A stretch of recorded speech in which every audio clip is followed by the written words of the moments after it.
개성공단의 전면 철수는 박근혜 전 대통령의 일방적인 구두 지시로 이루어졌고 그 근거로 내세운 내용도 사실과 다르다는 통일부 정책혁신위원회의 의견서가 나왔습니다.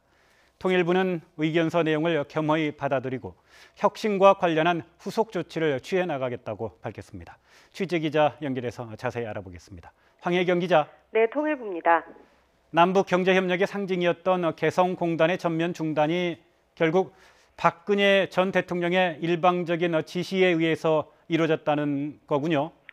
네, 그렇습니다. 일단 혁신위에서 확인한 내용을 보면 지난 2016년 2월 북한의 장거리 미사일 발사 직후 소집된 국가안전보장회의에서는 개성공단 전면 중단을 결정한 적이 없습니다.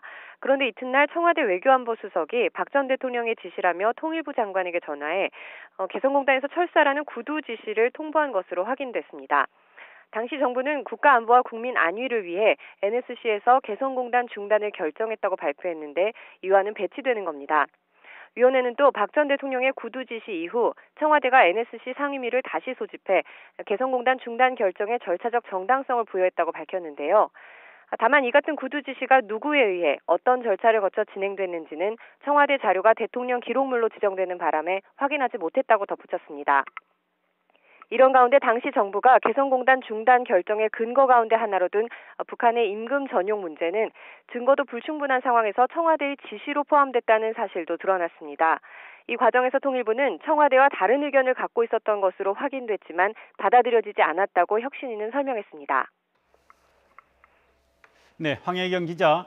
네. 과거 남북회담 과정에서 우리 측 수석 대표가 중간에 석연치 않은 이유로 바뀐 적이 있는데요.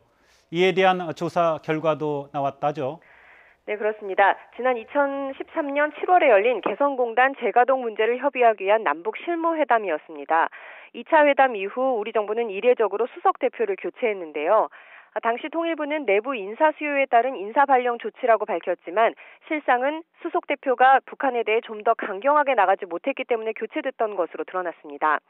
또 회담 과정에서 수석 대표의 격을 따진다든지 과거 남북 합의서를 정권에 따라 쉽게 부정하는 등의 태도 때문에 남북 관계의 지속성이 훼손되기도 했다면서 향후 남북 대화가 재개되면 정부 조직 차이 등을 고려해 형식 문제는 유연하게 접근하고 수석 대표에게는 협상 재량권을 부여해야 한다고 강조했습니다.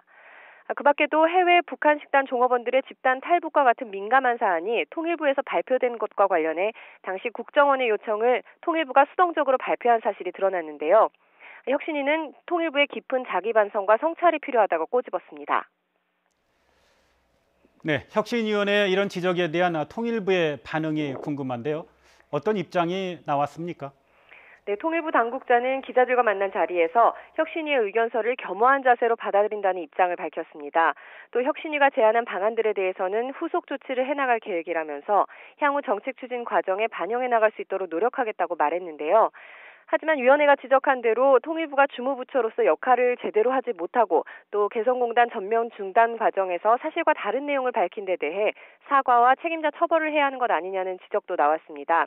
이에 대해 당국자는 위원회의 의견서가 법적 효력이 있는 것은 아니고 또 권고 성격이기 때문에 추후 시간을 갖고 종합적으로 검토하겠다며 즉답을 피했습니다. 지금까지 통일부에서 YTN 황혜경입니다.